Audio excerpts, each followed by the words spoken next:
מה אם הייתי אומר לך שיש ספר כל כך מסוכן, כל כך עוצמתי, שהוא הוסר מרוב כתבי הקודש? ספר שטוען לחשוף את הסודות העמוקים ביותר של החוכמה, הצדק האלוהי והמאבק שבין הטוב לרע. חכמת שלמה, המיוחסת לאחד המלכים החכמים ביותר בהיסטוריה, מציעה הצצה חבויה אל מחשבתו של אלוהים והבנה של החיים, שהיו מעטים בלבד שהעזו לחשוף. ובכל זאת, על אף עומק תורתו, טקסט זה נדחה והוכרע מהנצרות המרכזית.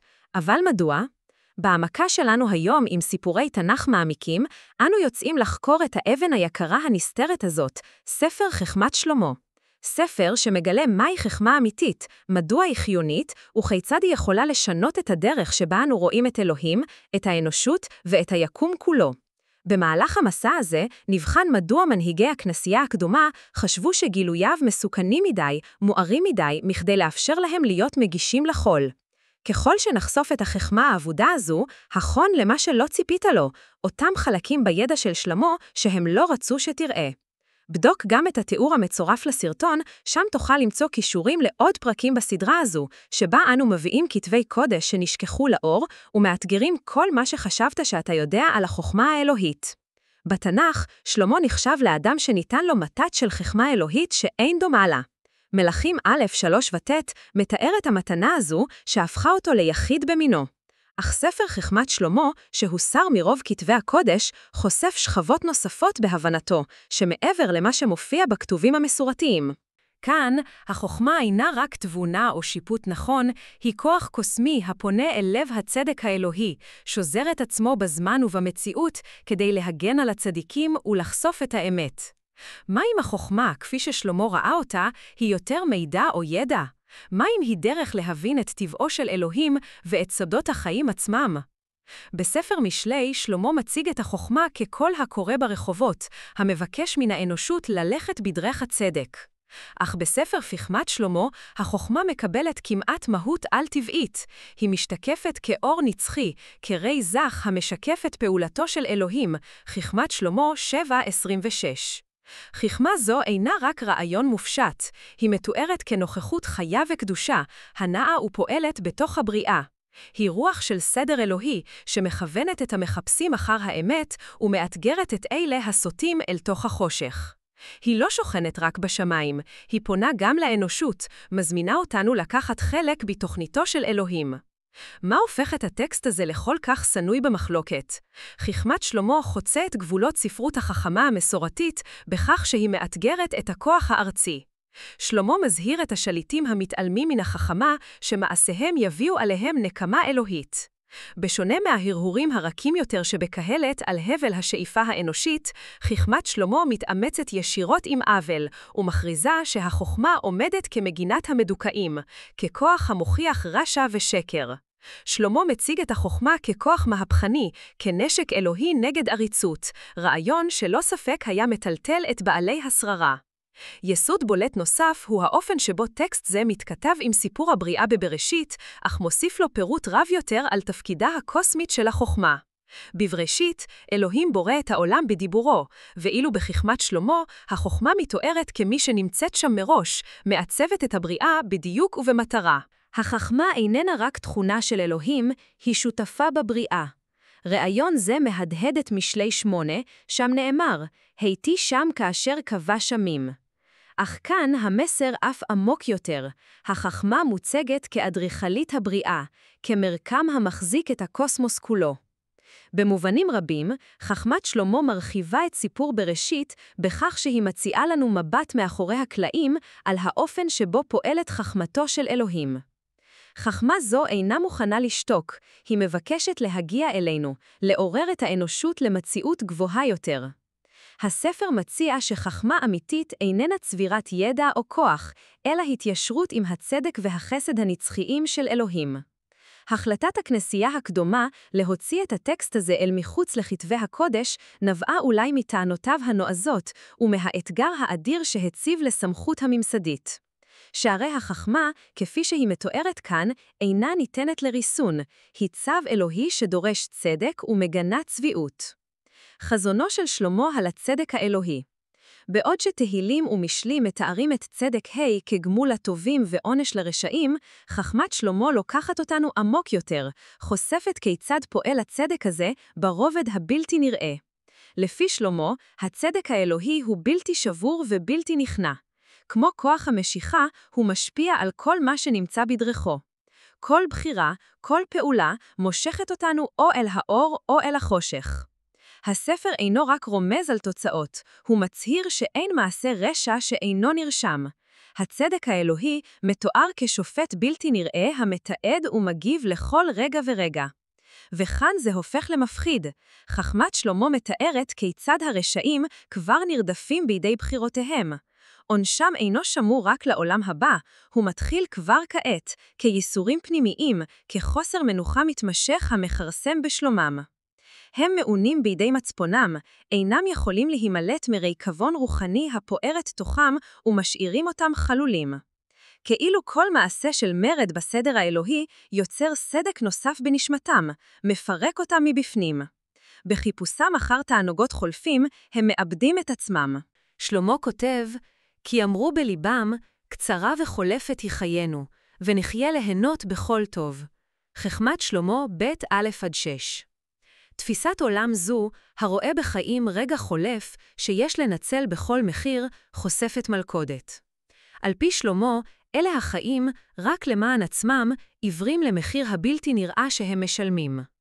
בעוד שהרשעים עשויים להיראות כמצליחים כלפי חוץ, שלמה מתעקש שחייהם הפנימיים מלאים ריקבון וריקנות רוחנית. ייתכן שיש בידם עושר וכוח, אך הצדק האלוהי כבר החל את עבודתו בתוכם, שולל מהם את השלום ומחלה אותם בחרדות שאין להם מפלט מהן.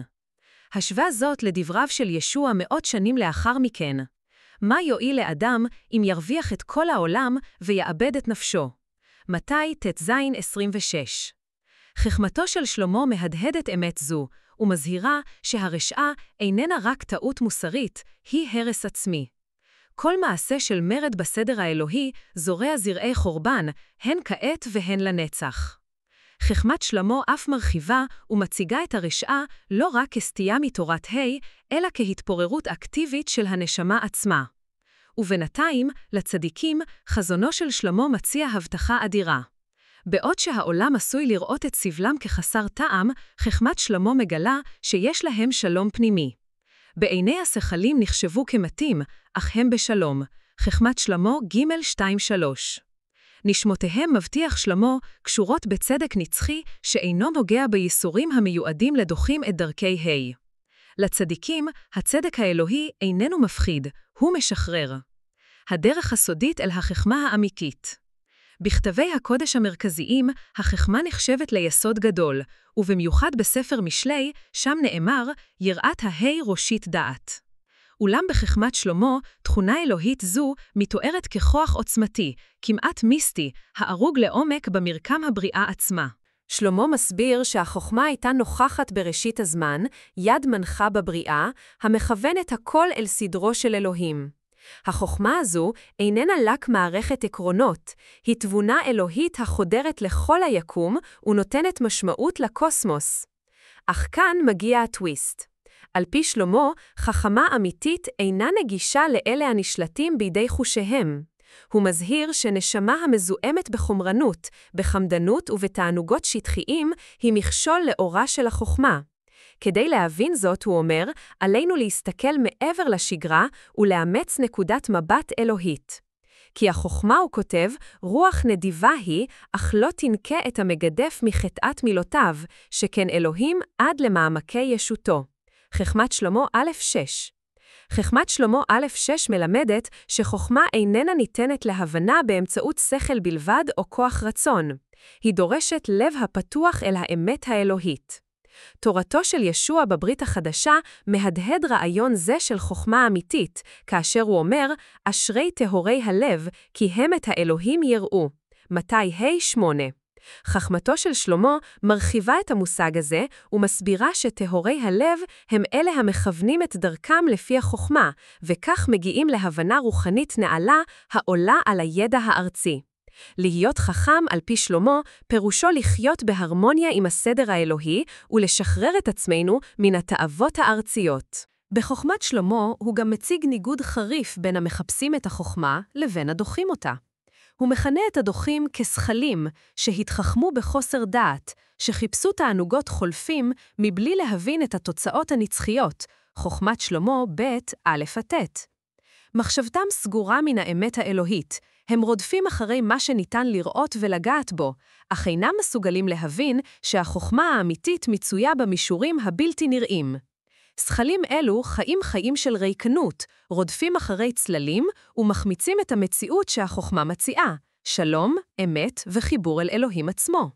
וכאן תמונה הזמנתו של שלמה אלינו, לבקש את החוכמה בכל כוחנו, לעזוב את ההסחות והפיתויים המרחיקים אותנו מהכרת מחשבת כאשר אנו הולכים בעקבת החוכמה, איננו רק צוברים ידע, אנו משתנים, מחשבותינו מתחדשות ונשמותינו מתיישרות עם האלוהי. חוכמתו של שלמה מעניקה יותר מתובנה אינטלקטואלית, היא מציעה מסע רוחני המוביל אותנו אל נוכחותו של אלוהים עצמו. עצתו האלוהית ודחיית השכלות. בחוכמת שלמה מגלה שלמה מציאות מרהיבה, החוכמה היא יותר מסעיפה אנושית, היא המרקם עצמו של הסדר האלוהי, ארוג בבריאה בידי אלוהים.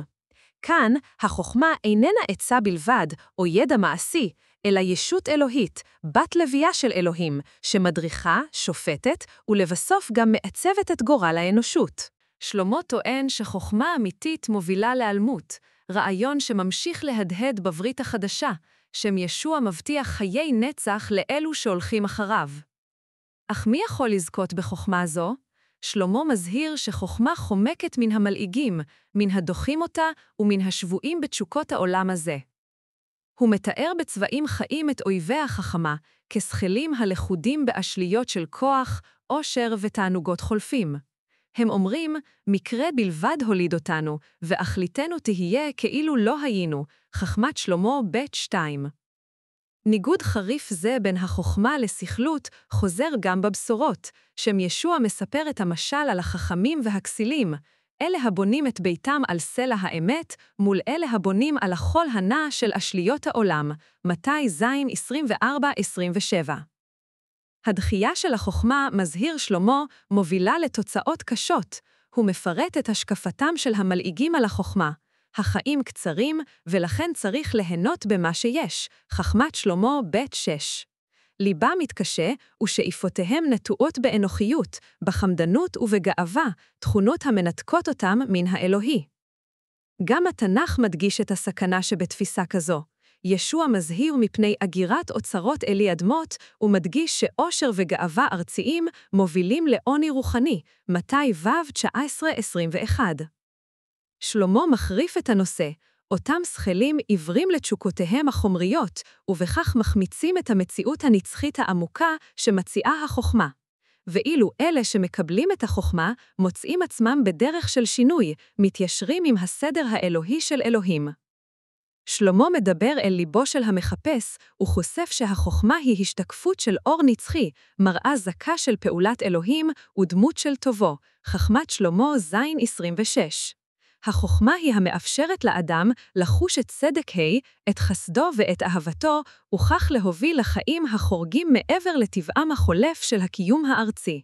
קריאה זו להתיישרות עם החוכמה האלוהית מופיעה לאורך כל כתבי הקודש, שם מעודדים המאמינים לבקש תחילה את מלכות אלוהים, מתי ו' 33, ולבל להישענו על הבנתם בלבד, אלא שיבטחו משלי ג' 5 עד 6. ככל שאנו מעמיקים, אנו רואים את נקודת מבטו של שלמה. החוכמה מגינה, מרוממת ומקדשת. היא איננה מעניקה רק הבנה, היא מגוננת מפני מזימות הרשעים ומלכודות המוות. חוכמת שלמה תד 18. עבור שלמה, החוכמה היא מדריך חי, מקור של עוצמה ובהירות, המגן על המחפשים אותה מפני השבילים ההרסניים של גאווה, טיפשות ויוהרה. חוכמה זו היא גם חרב וגם מגן, היא מעניקה תובנה אלוהית שחושפת רמייה ומגינה על הנשמה. בסופו של דבר, המסר של שלמה בחוכמת שלמה ברור, לחיות ללא חוכמה פירושו, לחיות בחושך, מנותק מתוכניתו הנצחית של אלוהים. דרך החוכמה איננה קלה, היא דורשת ויתור על הגאווה, נכונות לחפש אמת על פני נוחות, ומחויבות בלתי מתפשרת ליישר את עצמך עם רצון אך למבקשים אותה, החוכמה מציעה קשר בלתי ניתק עם האלוהי, הבטחת חיי נצח והצצה אל מחשבתו של אלוהים. בסיפורי תנ"ך מעמיקים אנו מחויבים להביא אל האור את המסרים החזקים והנסתרים הללו. חוכמת שלמה. המאבק הנצחי חוכמה מול רשעה. חוכמת שלמה חושפת קרב קוסמי נסתר, המתנהל מתחת לפני השטח של חיי האדם, קרב בין אלה המאמצים את החוכמה לבין אלה שנכבשו ברשעה. במאבק האלוהי הזה, החוכמה איננה רק שאיפה רוחנית, אלא כוח החושף ומתעמת עם הרוע. שלמה מתאר את החוכמה כאור זוהר, בלתי משחית, החודר את חושך המרמה והרוע. כוח שמפחיד את ההולכים בדרך הרשעה. תיאור זה מהדהד את הברית החדשה, שם ישוע מתואר כאור העולם, המאירים את חושך החטא, יוחנן ח' 17. הרשעים, מתאר שלמה, הם אלה שאינם יכולים לשאת את נוכחותה של החוכמה. ליבם התקשה, עיניהם עיוורות לאמת, וחייהם סבוכים בשקר ובמרמה. הם מוצאים את החוכמה לבלתי נסבלת, מפני שהיא חושפת את כוונותיהם האמיתיות, ומפריעה לרדיפתם אחר תאוותיהם האנוכיות. בחוכמת שלמה ב' 12-14, הרשעים אומרים על הצדיק, נערוב לאיש הצדיק, כי מקביד הוא עלינו, ונגד מעשינו הוא עומד. הם מבקשים להשתיק את החוכמה, ביודעם שנוכחותה חושפת את שחיתותם. דחייה אכזרית זו משקפת את תגובת הפרושים לישוע, שתורתו חשפה את צביעותם ואת צדקנותם המזויפת, מתי כ"ג 13-36. דבריו של שלמה נראים נבואיים, מרמזים על סבלם של הצדיקים מידי הרשעים. הוא מדגיש שמי שהולכים אחר החוכמה, עשויים להתמודד עם רדיפה, דחייה ואף מוות על עמידתם מול הרוע. נושא זה מהדהד בבשורות, שם ישוע מזהיר את תלמידיו, כי ישנאו בעולם משום שאינם ממנו, יוחנן ט"ו 18-19. שלמה מדגיש שהחוכמה איננה אוצר אישי בלבד, היא אתגר לדרכי העולם הממוסדות, מגדלור המעורר התנגדות מכל מי שאינו מוכן לוותר על אחיזתו בכוח, בחמדנות ובגאווה. ואולם, אף שהרשעים עשויים להיראות כמנצחים זמנית, שלמה מבטיח לנו על צדק אלוהי הפועל מעבר לכוחות הארציים. בחוכמת שלמה ג' הוא מכריז, נפשות הצדיקים ביד אלוהים הן, וכל ייסורים לא יגעו בהם. שלמה מציג נקודת מבט נצחית. הצדיקים, אף שהם סובלים כעת, מוגנים בסופו של דבר על ידי צדקו הנצחי של אלוהים. הבטחה זו מהדהדת עם כתבי הקודש, שבהם אלוהים מתואר כשופט העליון, המביא כל מעשה למשפט, קהלת י"ב 14, ושומר על נאמניו. המאבק הזה בין חכמה לרשעה מתפשט גם למישור הרוחני. שם כוחות הרוע מבקשים להשחית את האנושות. שלמה מציג את הרשעה כמהותה של מרידה בסדר האלוהי, כוח שמפר את ההרמוניה של הבריאה ומוביל נשמות הרחק מנתיב חיי הנצח. הוא מתאר את החכמה כמגינה מפני הריקבון הרוחני הזה, כשריון אלוהי המגן על הצדיקים מפני התקפותיהם של אלה המבקשים להובילם שולל. רעיון זה מהדהד את דבריו של פאולוס באגרת אל האפסים. לבשו את כל שריון האלוהים, למען תוכלו לעמוד נגד תחבולות השטן. כי לא עם בשר ודם מלחמתנו, אלא עם שרי השלטון, עם בעלי הסמכות, עם מושלי החושך של העולם הזה, עם כוחות הרשע ברקיע. אפסים ו' 11-12. חכמה ודרך העלמות. חכמת שלמה מציגה את החכמה כנתיב לעלמות, נתיב החורג מעבר לידע האנושי ונוגע בתבונה האלוהית. שלמה מגלה שהחכמה איננה רק הבנה שכלית, אלא כוח רוחני המחבר את האנושות אל אלוהים ומדריך אותה לחיי נצח. רעיון עמוק זה שזור לכל אורך הספר, ובמיוחד בחכמת שלמה ו' 18-19. אהבתה היא שמירת חוקיה, והשגחה על חוקיה היא ערובה לעלמות. כאן שלמה קושר בין הציות להדרכת החכמה לבין חיים החורגים מגבולות המוות. בכתבי הקודש, רעיון זה מהדהד בדבריו של ישוע. אני הוא התחייה והחיים. המאמין בי יחיה גם אם ימות, וכל החי והמאמין בי לא ימות לעולם. יוחנן י"א 25-26. חכמתו של שלמה מתיישרת עם עיקרון זה, ומציבה את החכמה כאורך חיים המשקף את טבעו האלוהי, ומציעה הצצה לממלכה הנצחית העתידה לבוא. בעוד שחכמת העולם מתמקדת בהישרדות עצמית ובהישגים אנושיים, חכמת שלמה קוראת לנו לייעוד גבוה יותר, כזה המדגיש טוהר, ענווה וקשר עמוק עם אלוהים כמפתחות לחיי נצח. חכמה אלוהית זו, לדברי שלמה, הייתה חלק בלתי נפרד מן הבריאה עצמה, שזורה במארג הקיום מראשית. חכמת שלמה, זין 24-26, מתארת את החוכמה כנשימת כוחו של אלוהים והשתקפות טהורה מתפארת שדי. היא מתוארת ככוח עוצמתי יותר מכל יצירה ארצית, בלתי משתנה וקדוש. תיאור זה מתכתב עם ראשית בשורת יוחנן, שם מתואר המשיח כדבר, אשר דרכו נעשו כל הדברים, יוחנן א' 1-3. כאן החוכמה איננה רק תכונה, היא התגלמות נוכחותו של אלוהים בעולם.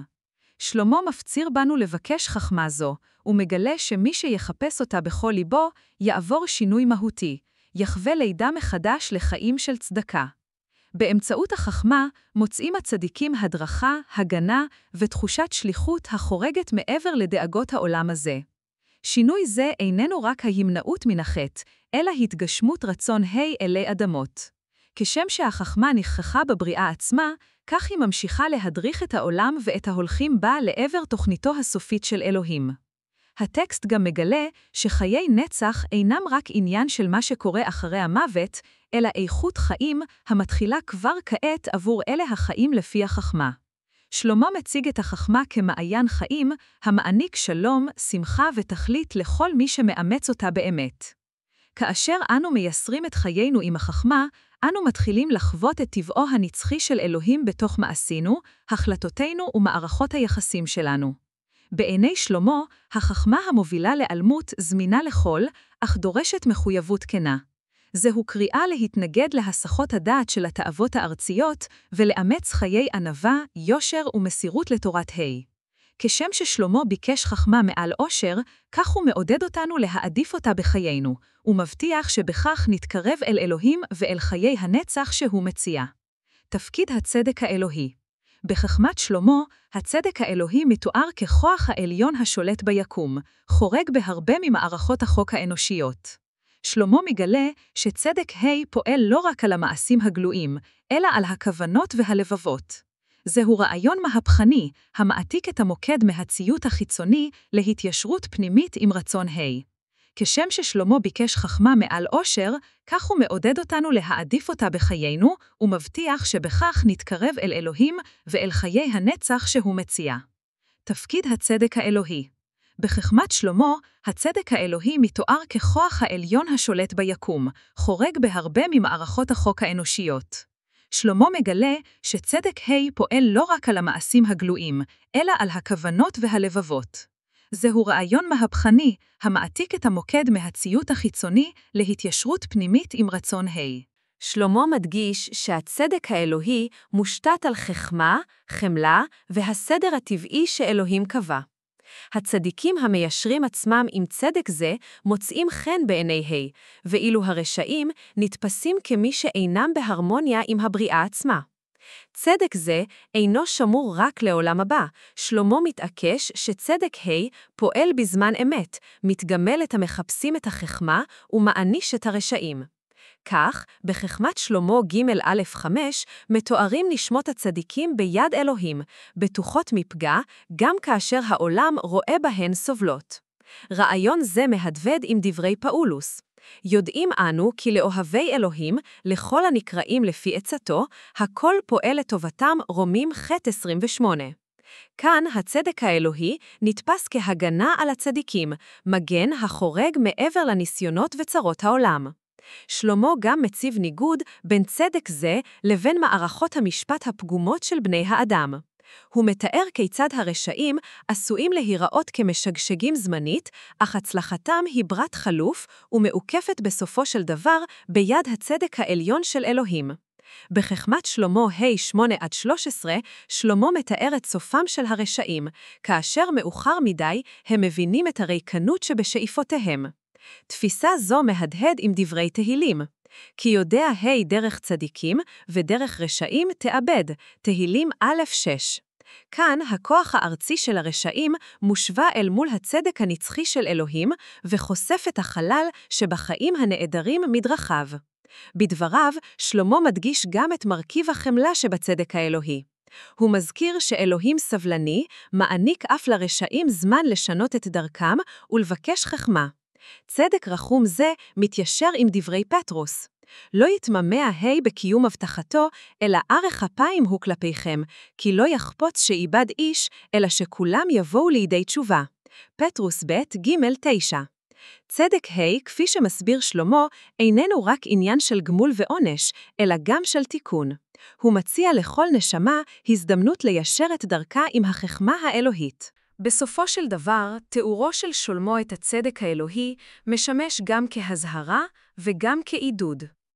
לצדיקים הוא הבטחת הגנה ושכר, תזכורת לכך שהליכתם עם רצון איננה לשווה.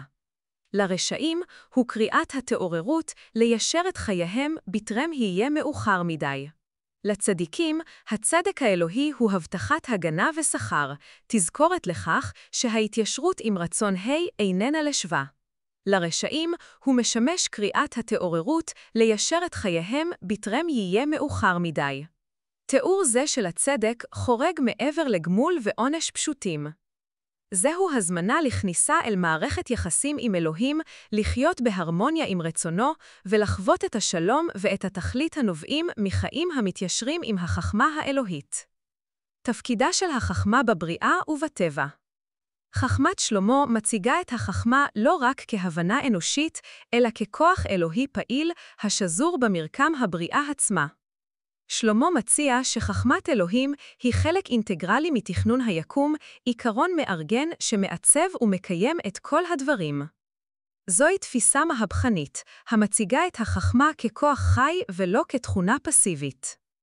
בחכמת שלמה ז' 24-25 מתוארת החכמה כהארה טהורה מתפארת שדי, תיאור עוצמתי של החכמה כחלק ממהותו של אלוהים, הממלאת את העולם בנוכחותו ובמטרתו.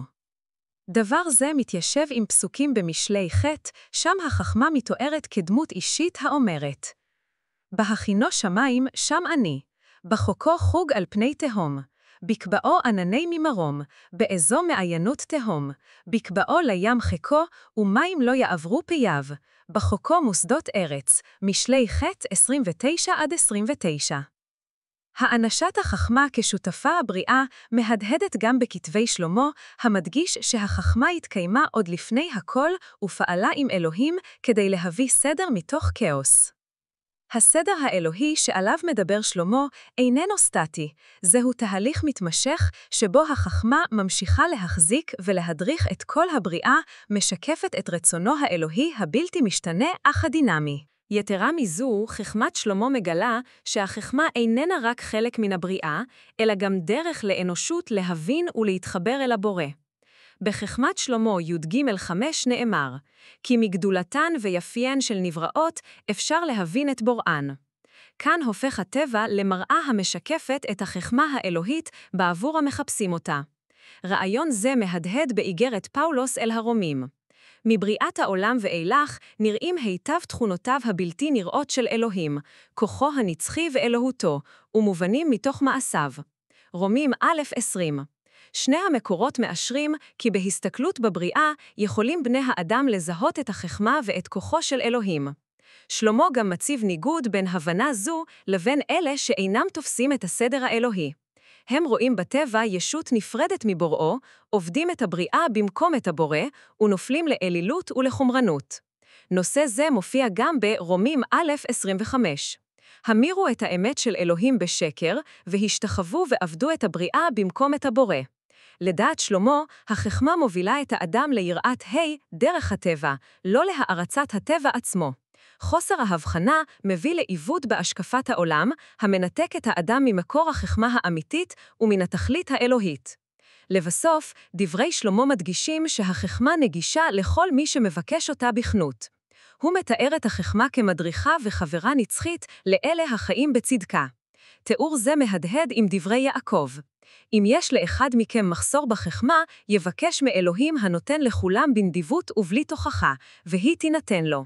יעקב א' 5. שלמה מבטיח שחכמה, הרחק מלהיות נעלמת, שמחה לשכון עם אלה המבקשים לחיות בהרמוניה עם בריאת ה'. דרך עדשה זו, החכמה משתנה מתכונה בלבד לתכונה אלוהית, המזמינה אותנו אל קשר קרוב יותר עם אלוהים. היא כוח שמדריך, מקיים ומאיר את כל מי שרודף אחריה, עוזרת לנו לראות את יד הבורא בכל פרט שבטבע, ומכוונת את חיינו אל הסדר הקדוש שהוא קבע. מתנת החכמה בחיי הצדקה. בחוכמת שלמה, החוכמה איננה רק תובנה אינטלקטואלית, היא מתנה עמוקה המדריכה את הצדיקים לעבר חיים של מעלה והתיישרות עם רצון ההי.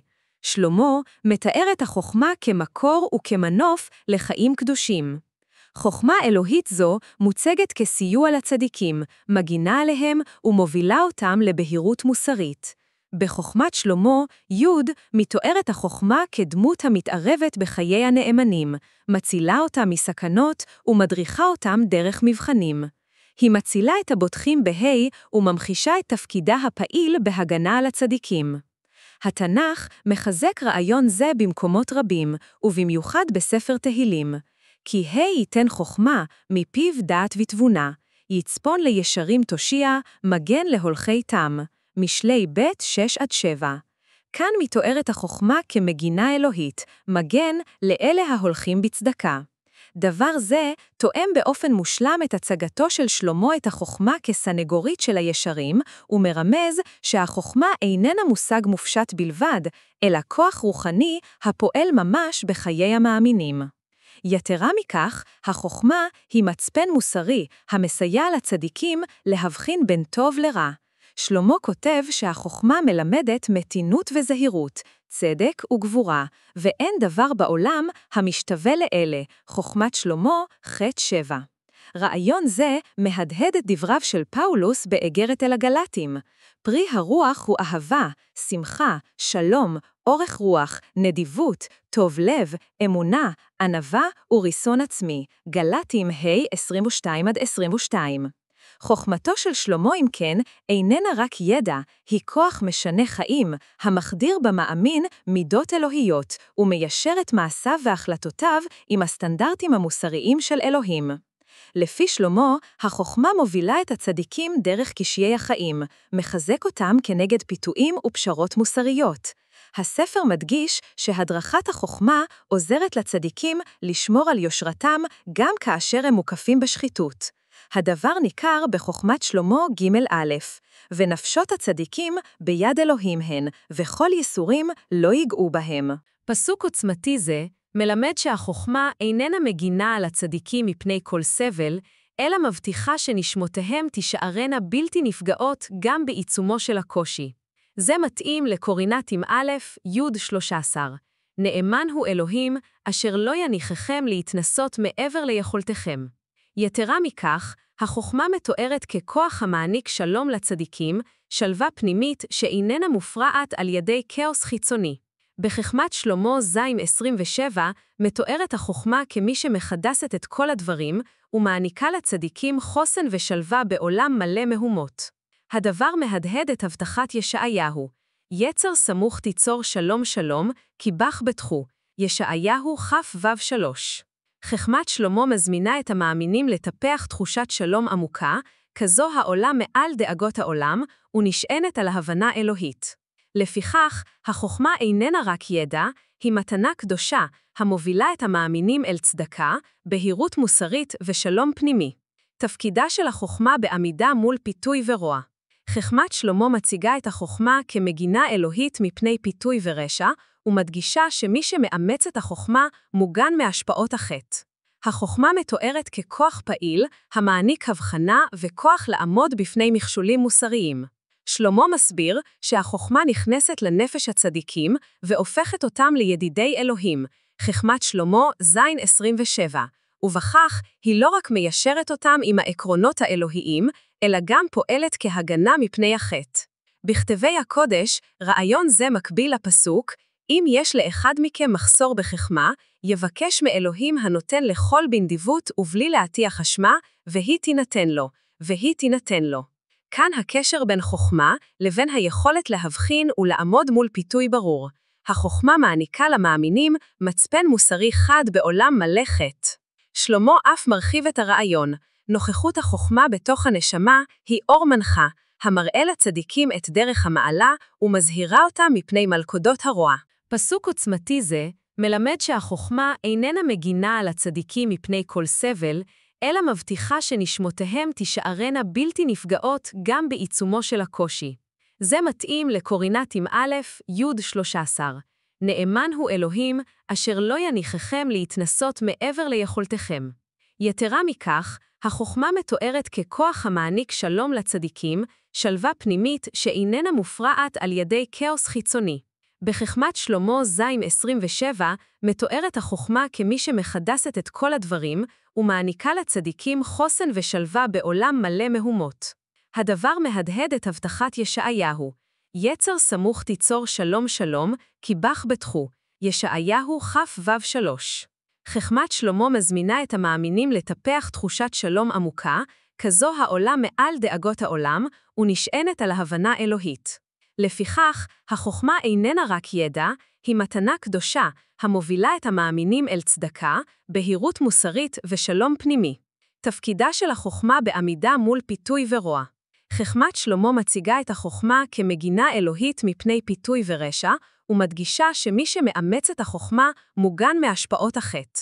החוכמה מתוארת ככוח פעיל, המעניק הבחנה וכוח לעמוד בפני מכשולים מוסריים. שלמה מסביר שהחוכמה נכנסת לנפש הצדיקים והופכת אותם לידידי אלוהים, חכמת שלמה ז' 27, ובכך היא לא רק מיישרת אותם עם העקרונות האלוהיים, אלא גם פועלת כהגנה מפני החטא. בכתבי הקודש, רעיון זה מקביל לפסוק, אם יש לאחד מכם מחסור בחכמה, יבקש מאלוהים הנותן לכל בנדיבות ובלי להטיח אשמה, והיא תינתן לו, והיא תינתן לו. כאן הקשר בין חוכמה לבין היכולת להבחין ולעמוד מול פיתוי ברור. החוכמה מעניקה למאמינים מצפן מוסרי חד בעולם מלא חטא. שלמה אף מרחיב את הרעיון. נוכחות החוכמה בתוך הנשמה היא אור מנחה, המראה לצדיקים את דרך המעלה ומזהירה אותם מפני מלכודות הרוע. החוכמה וכוחה על החיים והמוות. אחד ההיבטים העמוקים ואולי המטרידים ביותר בחוכמת שלמה הוא הטענה שהחוכמה מעניקה תובנות אל סודות החיים והמוות. לא מדובר בידע תיאורטי בלבד, שלמה טוען שהחוכמה משפיעה ישירות על כוחות החיים, על טבע המוות ואף על מסע הנשמה מעבר לעולם הזה. בחוכמת שלמה ג' נמר, ונפשות הצדיקים ביד אלוהים הן, וכל יסורים לא יגעו בהם. כאן עוסק שלמה בשאלה עתיקה, מה קורה אחרי המוות? הוא טוען שהצדיקים, אלה המאמיצים את החוכמה האמיתית, מוגנים בידו של אלוהים עצמו, אפילו מכוחו של המוות. הבטחה מגוננת זו משמעותית במיוחד, משום שהיא חורגת מהבטחות הגאולה הרגילות בכתבי הקודש. היא טוענת שהחכמים באמת חיים בביטחון, שהמוות איננו סוף אלא מעבר. חוכמת שלמה אף הולכת רחוק יותר, היא קובעת שמי שמחפש חוכמה וצדקה יחווה סוג של הגנה אלוהית, המונעת מוות מוקדם או סבל חסר משמעות. כי אלוהים ברא את האדם לאי השחתה, ויעשהו בצלם נצחיותו. אך בקנאת השטן נכנס המוות לעולם. חוכמת שלמה ב' 23-24. פסוק זה מחזיר אותנו אל סיפור הבריאה בבראשית, אך מוסיף שכבות פרשנות שאינן נאמרות ממפורש בקנון המסורתי. שלמה טוען שהמוות לא היה חלק מתוכניתו המקורית של אלוהים, אלא נכנס לעולם דרך קנאת השטן. מכאן עולה שהחוכמה מיישרת אותנו עם טבעו הנצחי של אלוהים ומקרבת אותנו אל הבלתי משחית. רעיון זה מוביל לנקודה עמוקה אף יותר.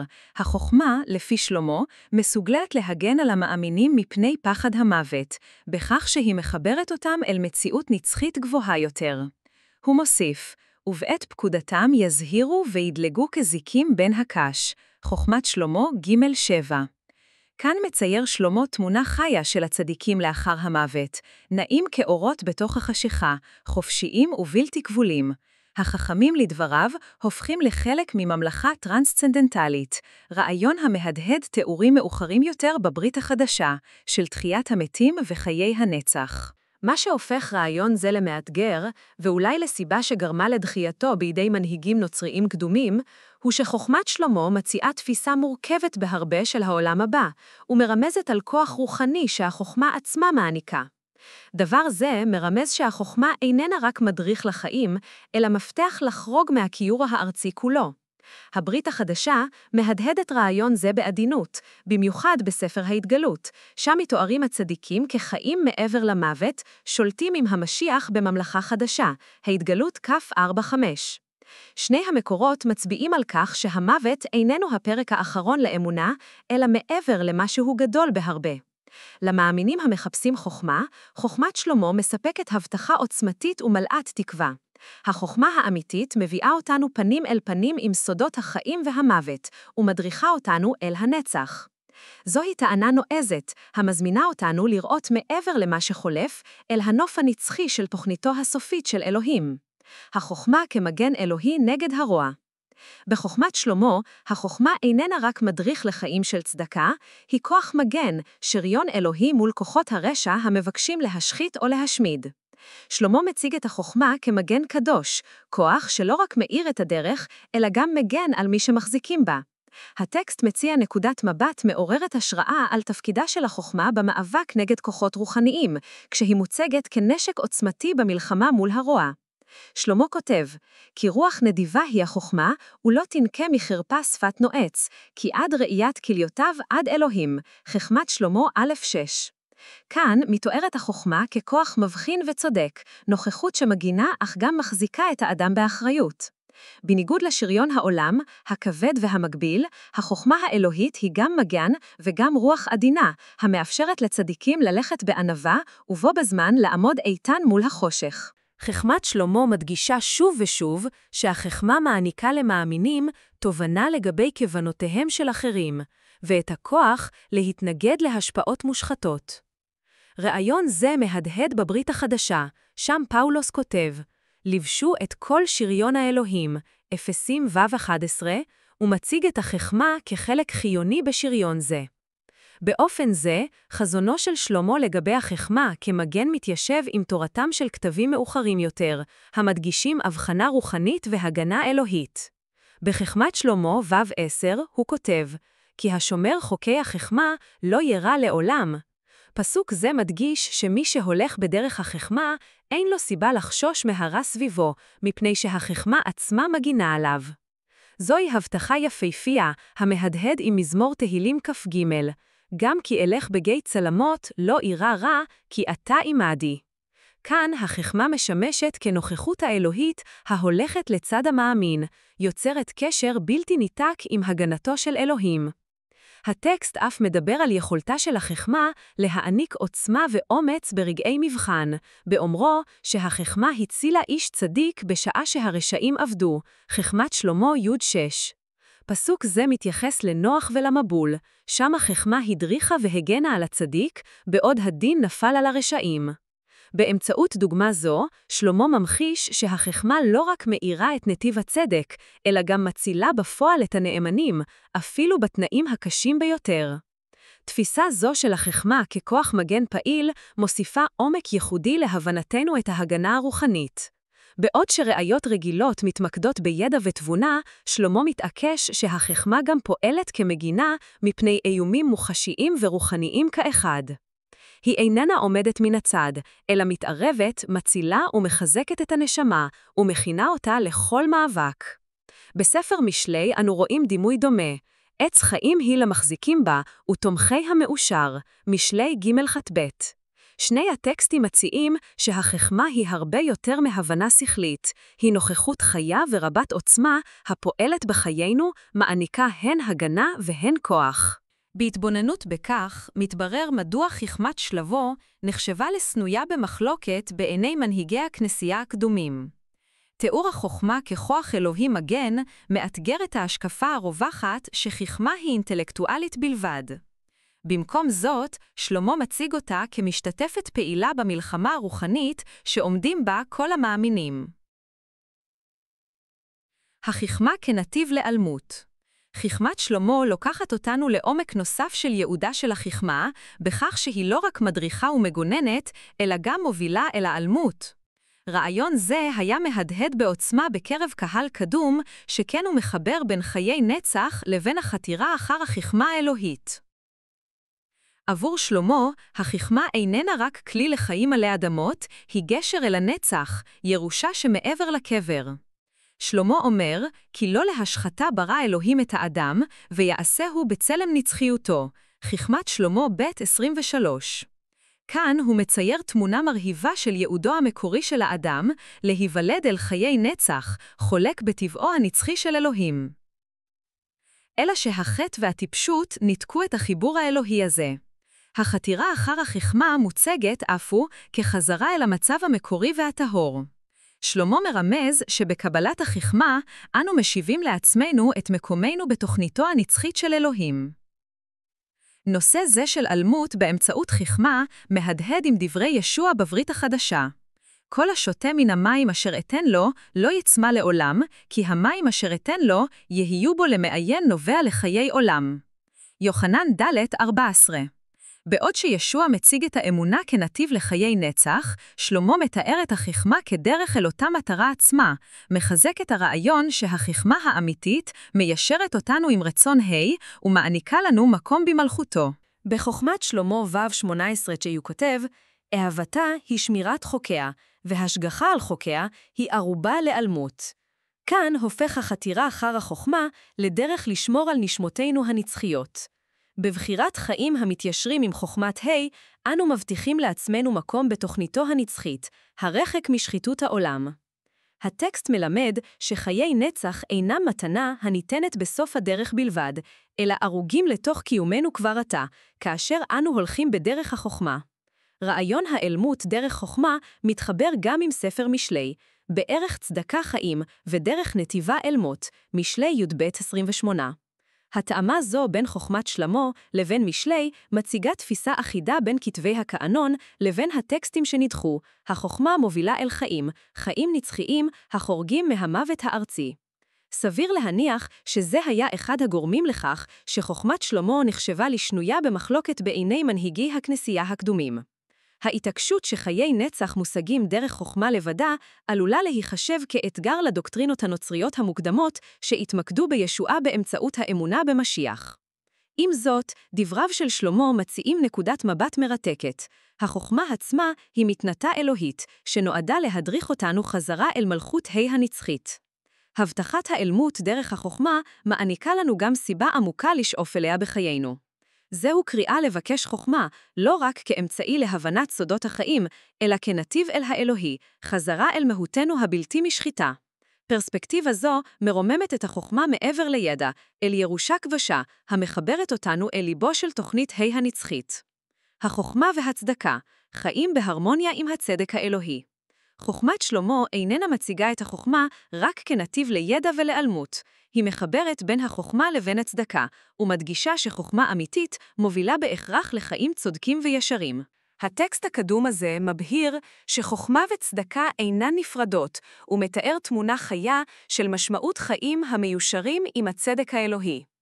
שלמה מזהיר מפני הסכנות שבהתרחקות מן החוכמה, ומרמז שהיעדרה מביאה לעיוורון מוסרי ולעיוות בצדק. הרשעים, כפי שהוא מתארם, עיוורים למהותה האמיתית של החוכמה, והם נמשכים אל דרך של אנוכיות, עוול ולבסוף חורבן רוחני. הוא מצטט את מחשבותיהם, קצרה ועצובה היא חיינו, חכמת שלמה בית א'. מיקוד זה בחולף ובזמני, במקום בנצחי, מוצג כשורש לכל התנהגות בלתי צודקת. לדברי שלמה, חיים ללא חוכמה מובילים לדחיית הסדר המוסרי של ולחיים המתאפיינים בחומרנות, קנאה ורשעות. תפיסה זו מתיישבת עם משלי י"א 5, צדקת תמים תיישר דרכו וברשעתו ייפול רשע. אזהרותיו של שלמה מחדדות שהחוסר בחוכמה לא רק מרחיק את האדם מאלוהים, הוא גם מעבר אותו מנוכחותו לגמרי, וגורם לו להעדיף רווחים זמניים על פני אמיתות נצחיות. מכאן שהחתירה אחר חוכמה היא יותר מתרגיל אינטלקטואלי, זהו בחירה מוסרית. עבור שלמה, החוכמה היא מתנה המלווה באחריות לחיות חיי צדק. הוא קובע, כי רוח נדיבה היא החוכמה, ובמעשיהם ירשיעו הרשעים את עצמם. חכמת שלמה א' 6. מהותה של החוכמה היא טוב לב, אמת וחמלה. מי שהולכים בדרכה של החוכמה אינם יכולים אלא לחיות בהרמוניה עם הצדק של אלוהים. החוכמה הופכת לכוח המעצב את אופיינו, דוחקת בנו לפעול ביושרה ובחמלה בכל תחומי החיים. כך, חוכמת שלמה מהדהדת עם כתבי הברית החדשה, ובמיוחד עם דברי יעקב. ואולם החוכמה מן מעל היא ראשונה טהורה, ואחר כך שלווה, מתונה, נוחה לשידול, מלאה רחמים ופרי מעשים טובים, בלתי נוטה פנים ואינה צבועה. יעקב ג' 17. שני הטקסטים מציגים את החוכמה כצודקת מטבעה, מטפחת מידות המשקפות את דמותו וצדקו של אלוהים. אבל שלמה אינו מסתפק בהגדרת החוכמה והצדקה בלבד. הוא מזהיר מפני התוצאות של הזנחת המתנה האלוהית הזו. ללא חוכמה, האדם חשוף לשחיתות מוסרית, שבסופו של דבר מובילה לנפילתו. הוא מתאר כיצד הרשעים זממו בערמומיות, מבלי לשקול שיאלצו לתת דין וחשבון. חוכמת שלמה ב' 21-22. רדיפת האינטרס העצמי והמרמה היא זו שמביאה לחורבנם, וממחישה שהיעדר חוכמה מוביל בהכרח לקריסת הצדק. עבור שלמה, החוכמה היא יסוד לחברה המושתתת על צדק. היא הנוגדן לשחיתות, לקנאה ולמריבות המאפינות את חיי הרשעים. דרך החוכמה, אנו רואים את תכניתו של אלוהים לעולם צודק והרמוני, עולם שבו האמת והחסד גוברים, שבו כל יחיד מכיר באחריותו המוסרית, ושבו הצדק מונח מעל לרווח אישי. חוכמת שלמה מאתגרת אותנו לשנות את תפיסתנו, לראות בחוכמה לא רק ידע, אלא קריאה לחיים של צדק, מחויבות להחזיק בצדק האלוהי בכל מעשינו. המסר ברור, לחפש חוכמה פירושו לחפש חיים של צדקה, יושרה ושלום. המורשת המתמשכת של חוכמת שלמה. כשאנו מסיימים מסע זה דרך חוכמת שלמה, אנו נותרים עם טקסט שאיננו שייך רק לעידן מסוים, אלא מהדהד לאורך כל הדורות. התובנות השמורות בתוך הספר האסור הזה, על צדק, על חוכמה אלוהית ועל המאבק הנצחי בין אור לחושך, מעניקות לנו עדשה חדשה להביט דרכה על ייעודנו הרוחני ועל מאבקנו האנושיים. חכמתו של שלמה, חבויה אך נצחית, קוראת לנו. האם אנו מוכנים להביט מעבר לגבולות של כתבים מסורתיים ולתפוס הבנה מלאה יותר של מטרת אלוהים לאנושות? חכמה זו איננה עתיקה בלבד, היא חיה, דוחקת בנו לצמוח בהבנה, לחפש צדק ולחיות בהרמוניה עם הסדר האלוהי של היקום. בכל פרק, בכל פסוק, אנו רואים את מסירותו של שלמה לחשוף את סודות החיים. הספר מאתגר אותנו, הקוראים בני הזמן הזה, לשאול את עצמנו, האם אנו רק מתקיימים, או שאנו באמת מחפשים להבין ולקיים את מטלתו העמוקה יותר של אלוהים בחיינו? תודה שהצטרפתם אלינו לצלילה העמוקה הזו עם מסעות מקראיים. הקפידו לבדוק את התיאור, שם תמצאו עוד סרטונים המגלים כתבים אבודים וחושפים אמיתות שעדיין מטלטלות את יסודות האמונה. וכהרגלנו, אם מצאתם את הלימוד הזה משמעותי, שקלו לשתף אותו עם אחרים שגם הם מחפשים חכמה שמעבר לשגרתי.